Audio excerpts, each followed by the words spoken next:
할렐루야. 7월 12일 금요일 새벽 기도를 시작하겠습니다. 사도신경으로 우리의 신앙을 고백합니다. 나는 전능하신 아버지 하나님 천지의 창조주를 믿습니다. 나는 그의 유일하신 아들 우리 주 예수 그리스도를 믿습니다.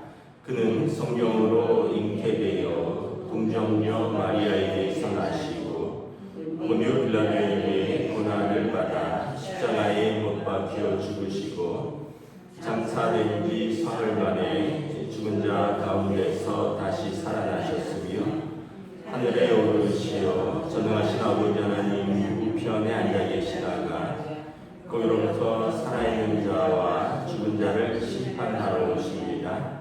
나는 성령을 믿으며 거룩한 공교회와 성도의 교제와 죄를 용서받는 것과 몸의 부활과 영생을 믿습니다. 아멘. 찬송가 425장 찬양하시겠습니다. 찬송가 425장입니다.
구약성경 열왕기하 10장 1절부터 11절까지 말씀입니다. 구약성경 열왕기하 10장 1절부터 11절까지 말씀입니다. 다 찾으신 줄 알고 저와 여러분들이 한 절씩 교도하겠습니다. 아합의 아들 70명이 사마리아에 있는지라 예후가 편지들을 써서 사마리아에 보내서 이스라엘 귀족들과 장로들과 아합의 여러 아들을 교육하는 자들에게 전하니 일렀으되 너희 주의 아들이 너희와 함께 있고 병거와 말과 견고한 성과 무기가 너희에게 있으니 이 편지가 너희에게 이르거든 너희 주의 아들들 중에서 가장 어질고 정직한 자를 택하여 그의 아버지의 왕자에 두고 너희 주의 집을 위하여 싸우라 하였더라. 그들이 심히 두려워하였는데 두 아이 그를 당하지 못하였거늘 우리가 어찌 당하리요 하고 그 왕궁을 책임지는 자와 그 성읍을 책임지는 자와 장로들과 왕자를 교육하는 자들이 예후에게 말을 전하여 이르되 우리는 당신의 종이라 당신이 말하는 모든 것을 우리가 행하고 어떤 사람이든지 왕으로 세우지 아니하리니 당신이 보기에 좋은 대로 행하라 한지라. 예후가 다시 그들의 편지를 붙이니 일렀으되 내 말을 너희가 내 편이 되어 내 말을 너희가 들으려거든 너희 주의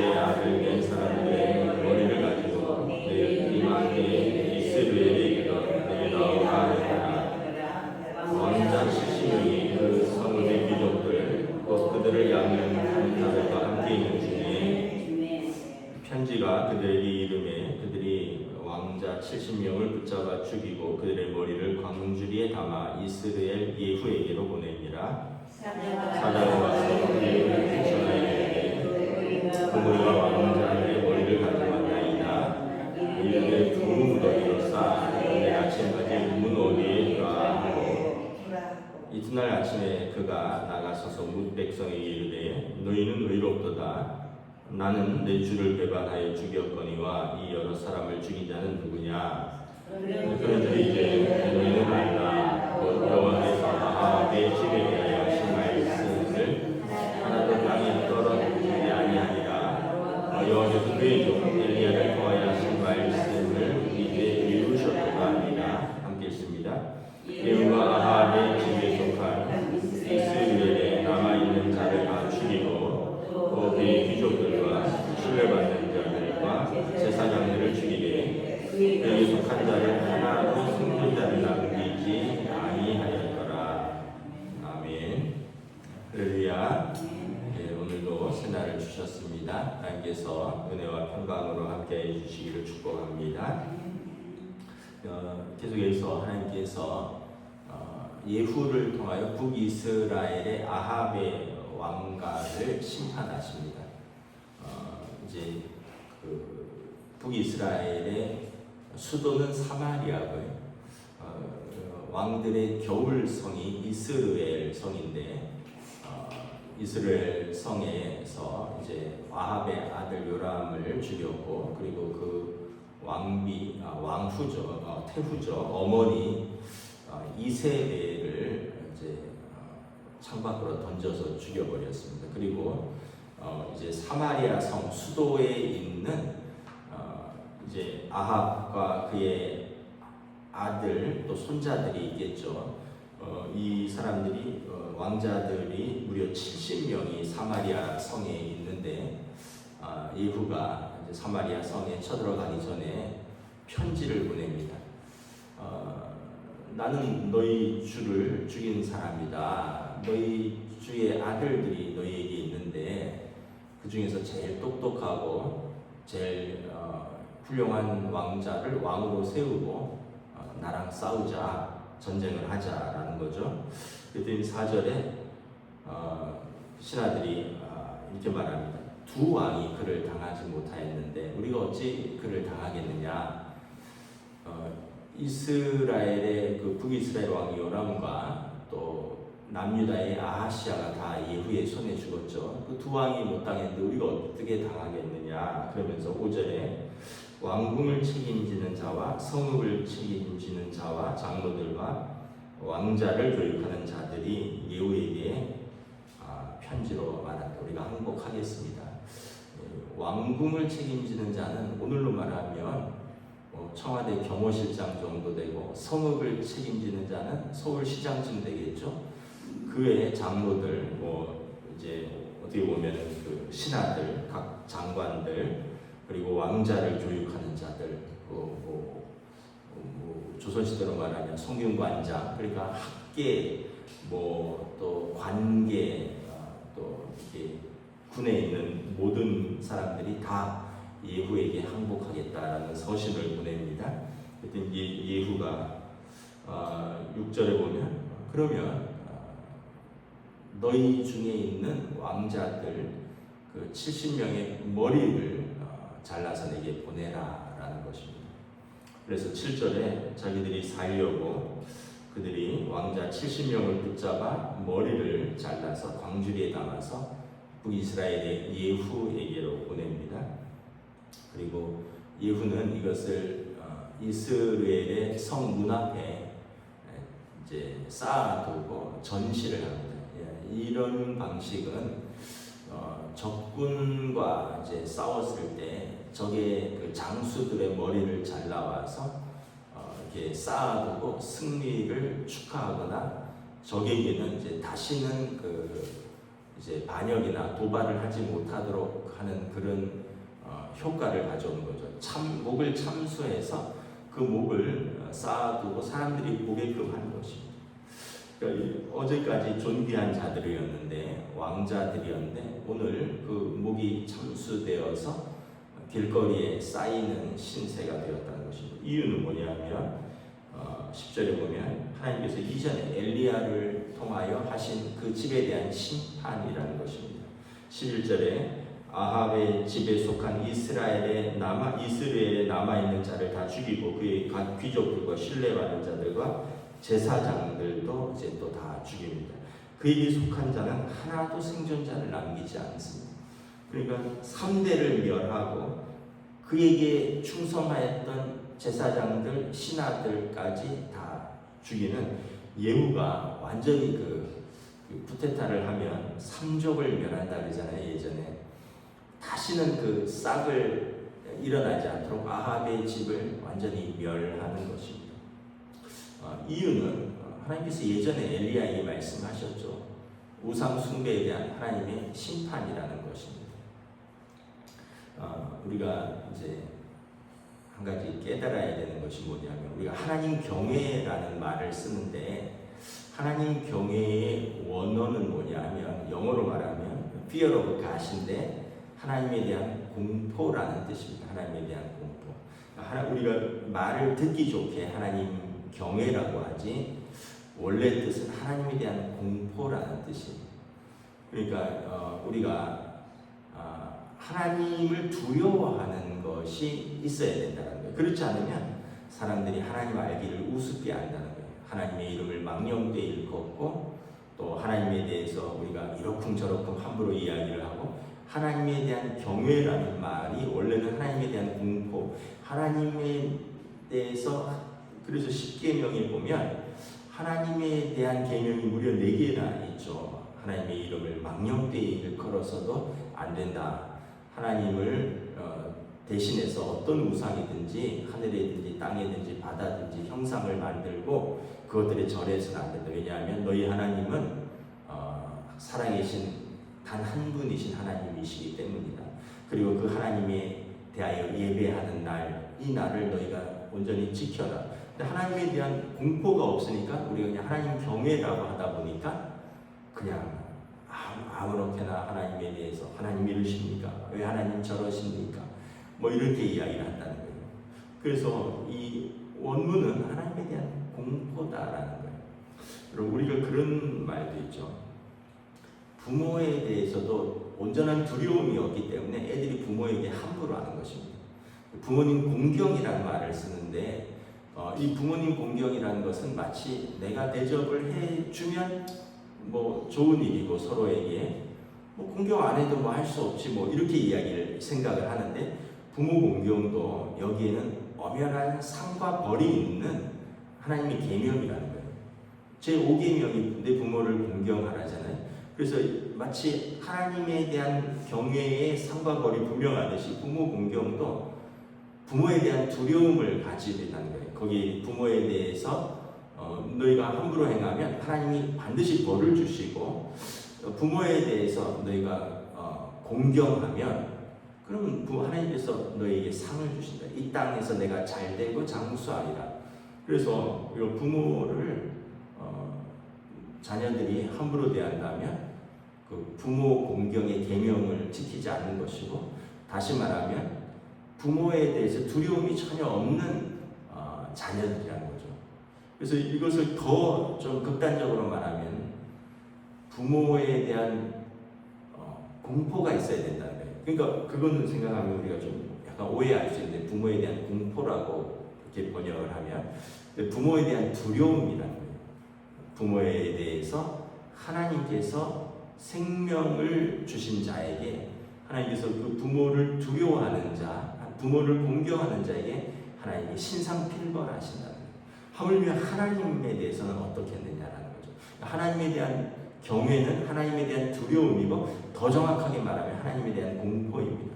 그래서 히브리서에 보면 하나님을 찾고 하나님이 살아계신 자와 그를 찾는 믿음의 사람들에게는 하나님이 상을 주신다라는 그 믿음이고 그리고 악한 자들 마음에 하나님이 없다 하고 그리고 이제 자기 마음대로 살아가는 사람들은 하나님께서 반드시 벌을 주신다라는 거예요. 이걸 알고 있으면 우리가 하나님에 대한 공포가 있죠. 하나님에 대한 두려움이 있죠. 그리고 이것이 하나님 경외가 되는 거예요. 사람들이 하나님이 상 주시는 것은 좋아하는데 벌 주시는 것은 별로 생각하지 않습니다. 그러다 보니까 하나님 경외가 희미해지고 하나님의 이름도 망령되이 일컫고 하나님에 대해서도 우리가 어떤 사람들은 마음에 자기 원하는 대로 한다는 거죠. 근데 하나님에 대한 공포, 하나님에 대한 두려움이 분명하다면 우리가 함부로 할 수 없다는 거예요. 근데 이것이 우리 믿음의 삶이라는 거예요. 왜냐하면 이것이 거룩이라는 거예요. 하나님을 의식하고 하나님 앞에서 살아가는 삶이 거룩인 건데, 근데 우리가 하나님의 사랑을 너무 강조하고 하나님의 그 상반되지만 동일한 것입니다. 하나님께서 죄를 미워하시고 죄인을 심판하시는 것에 대한 하나님에 대한 두려움이 아주 미약하고 하나님이 어떤 죄도 용서하시다는 큰 사랑만 강조하다 보니까 경건한 하나님 앞에서 두려움 없는 삶을 살아가는 것이죠. 마치 자녀들이 부모를 두려워하지 않으니까, 부모를 공경하지 않으니까 말이나 행실이나 부모 앞에서 함부로 행하는 거랑 똑같은 것이다라는 거예요. 그래서 우리가 다시 한번 하나님 경외에 대해서 한번 생각을 해보는 것입니다.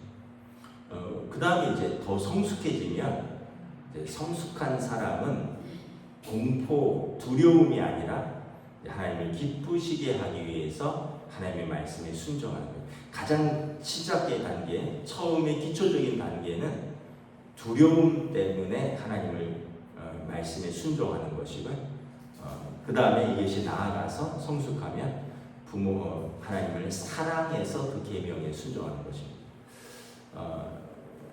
이 아이들의 일도 어렸을 때 자아가 형성되기 전에 부모를 사랑하지만 부모에게 혼나는 것을 두려워하기 때문에 아이들이 그것을 하지 않는 것이 있어요.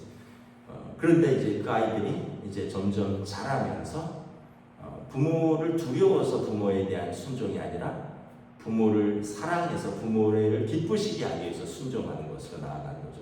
그러니까 하나님 경외도 부모 공경도 이 단계가 있다는 거죠. 시작은 두려움이라는 거예요. 그 두려움 속에서 점점 성숙해지고 사랑하는. 그래서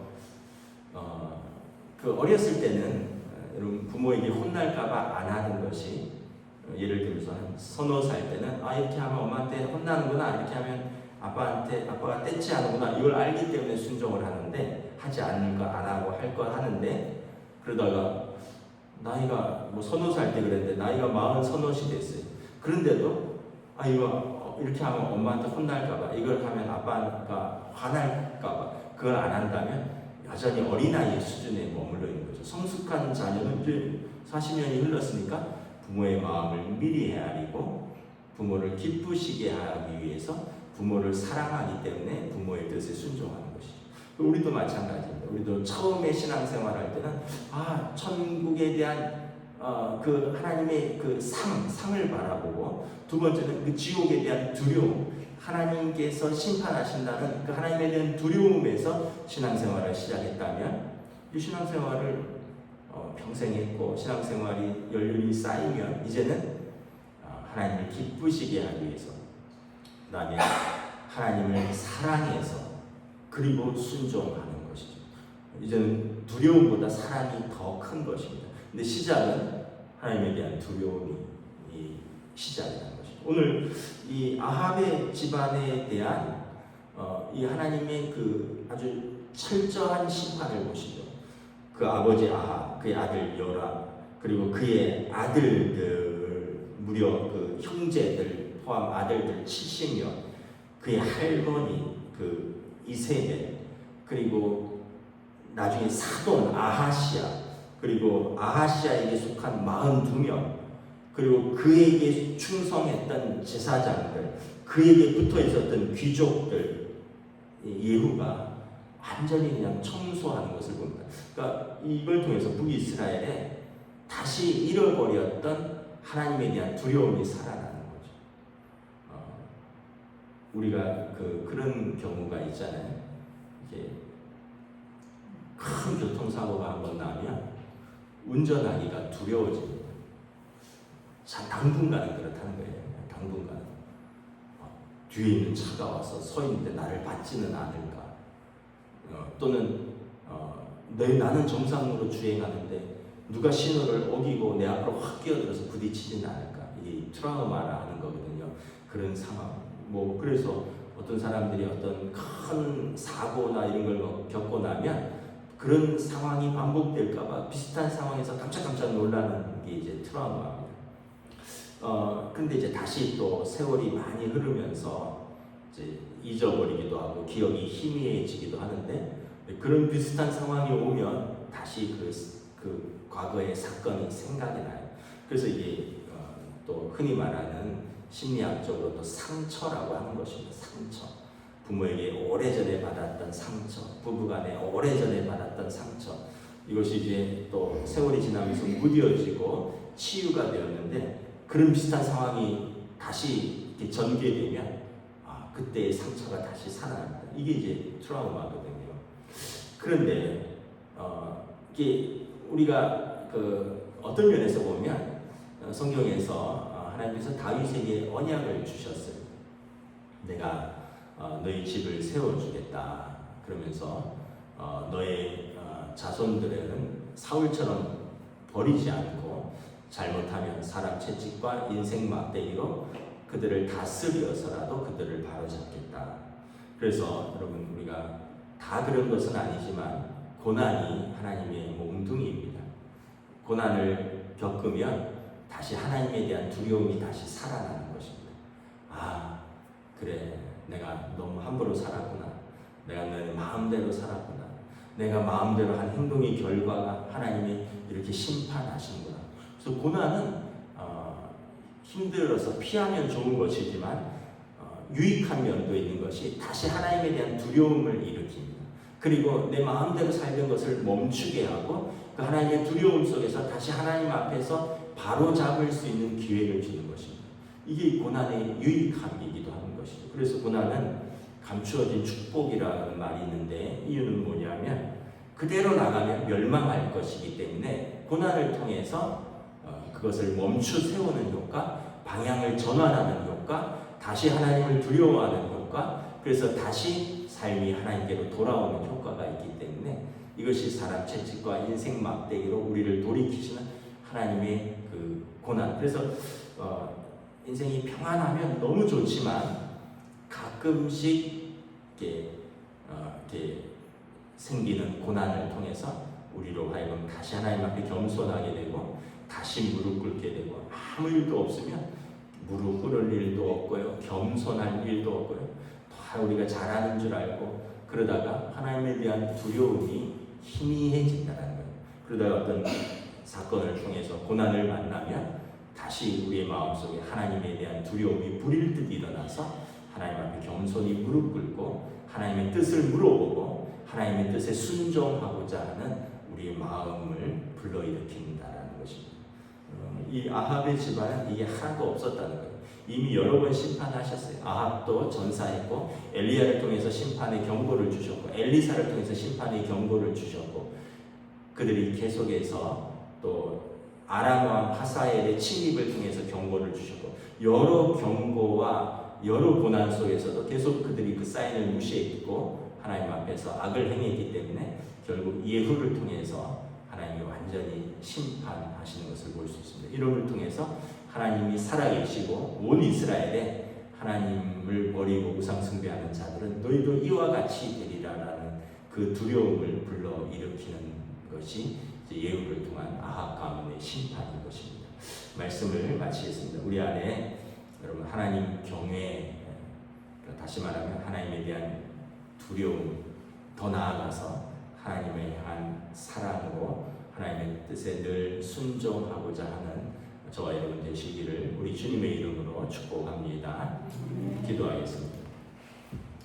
하나님 은혜를 감사합니다. 오늘 말씀을 통하여 하나님께서 예후를 통하여 아합 가문을 철저하게 징계하시고 심판하시는 것을 바라봅니다. 이를 통하여 그 3대가 씨를 뿌렸던 아합과 이세벨, 그의 아들, 그의 손자들, 그의 딸 아달랴가 남유다의 왕과 아하시아와 결혼하여 또 그 남유다에 뿌렸던 그 악의 결과들, 우상 숭배의 결과들, 또 그들도 하나님께서 심판하시는 것을 통하여 하나님께서 진노하시면 죄인은 정말 두려움 속에서 살아남을 길이 없구나 라는 것을 깨닫습니다.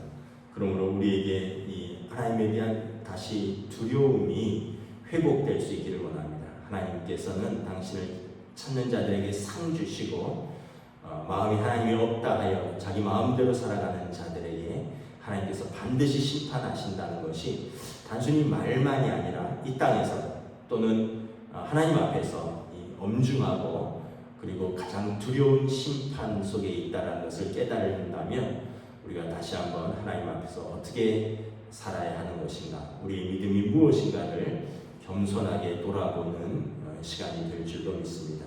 오늘도 우리를 사랑하시고 죄인인 우리를 예수님으로 인하여 하나님의 자녀 삼아주신 하나님의 그 크신 사랑 가운데 우리가 하나님을 경외하는 믿음의 성도들로 인도하여 주시옵소서. 감사를 드리오며 우리 주 예수 그리스도 이름으로 기도드리옵나이다. 아멘.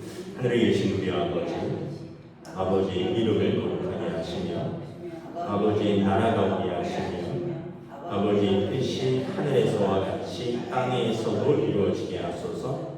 오늘 우리에게 일용할 양식을 주시고 우리가 우리에게 잘못한 사람을 용서하여 준 것 같이 우리 죄를 용서하여 주시고 우리를 시험에 빠지지 않게 하시고 악에서 구하소서. 나라와 권능과 영광이 영원히 아버지의 것입니다. 아멘.